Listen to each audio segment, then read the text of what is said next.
May I ask a question?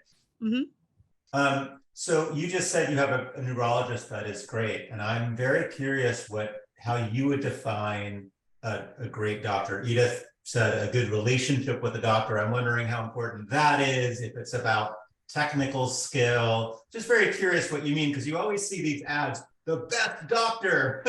And I'm wondering, from a patient's perspective, an IIH patient's perspective, what do you consider a good doctor?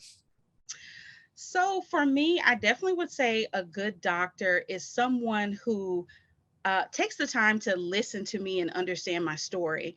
I think that with IIH, one of the first things I think that was thrown out there for me was, oh, just lose weight and you'll be fine. And I know that not even with IIH, that is the common thing for going to doctors for a lot of different things, especially if you're an overweight person. They will throw out, oh, well, you should just lose weight. And the thing about my neurologist that I loved was that she really took the time to understand what my lifestyle was.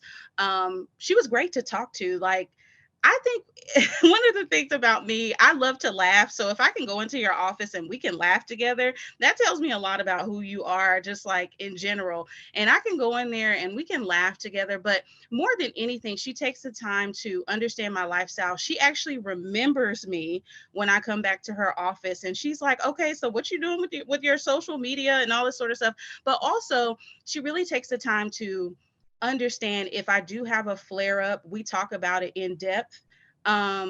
We talk about what I can do differently lifestyle wise. And more than anything, she just doesn't pressure me to do things that I don't necessarily want to do.